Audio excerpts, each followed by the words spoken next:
Matthieu, chapitre 11. Lorsque Jésus eut fini de donner ses instructions à ses 12 disciples, il partit de là pour enseigner et prêcher dans leur ville. Or, dans sa prison, Jean avait entendu parler de ce que faisait Christ. Il envoya 2 de ses disciples lui demander, « Es-tu celui qui doit venir ou devons-nous en attendre un autre ?» Jésus leur répondit, « Allez rapporter à Jean ce que vous entendez et ce que vous voyez. Les aveugles voient, les boîtes marchent, les lépreux sont purifiés, les sourds entendent, les morts ressuscitent et la bonne nouvelle est annoncée aux pauvres. Heureux celui pour qui je ne représenterai pas un obstacle. » Comme il s'en allait, Jésus se mit à dire à la foule au sujet de Jean, « Qu'êtes-vous allé voir au désert?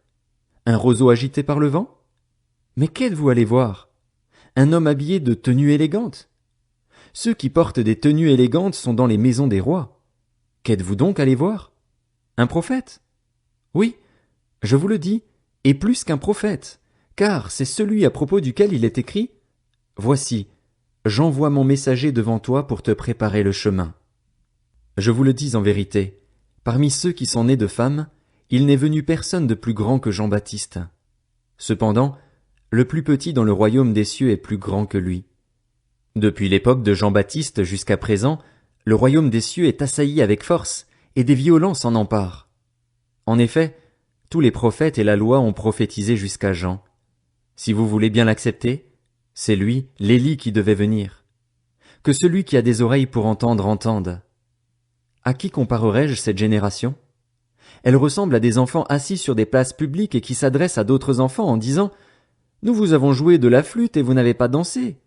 Nous vous avons entonné des chants funèbres et vous ne vous êtes pas lamentés. » En effet, Jean est venu, il ne mange pas et ne boit pas, et l'on dit « Il a un démon. » Le Fils de l'homme est venu, il mange et il boit, et l'on dit « C'est un glouton et un buveur, un ami des collecteurs d'impôts et des pécheurs. » Mais la sagesse a été reconnue juste par ses enfants.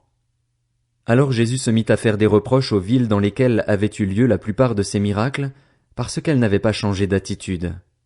Malheur à toi, Chorazin, malheur à toi, Bethsaïda, car si les miracles accomplis au milieu de vous l'avaient été dans Tyr et dans Sidon, il y a longtemps que leurs habitants se seraient repentis, habillés d'un sac et assis dans la cendre.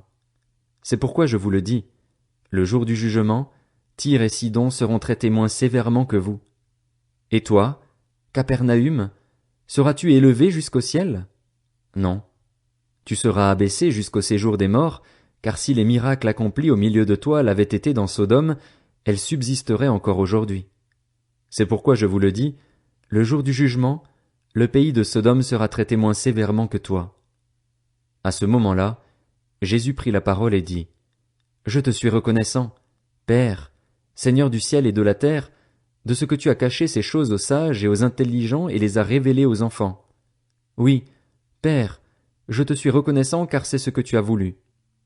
Mon Père m'a tout donné, et personne ne connaît le Fils, si ce n'est le Père. Personne non plus ne connaît le Père, si ce n'est le Fils et celui à qui le Fils veut le révéler. Venez à moi, vous tous qui êtes fatigués et courbés sous un fardeau, et je vous donnerai du repos. Acceptez mes exigences et laissez-vous instruire par moi, car je suis doux et humble de cœur, et vous trouverez le repos pour votre âme. En effet, mes exigences sont bonnes et mon fardeau léger.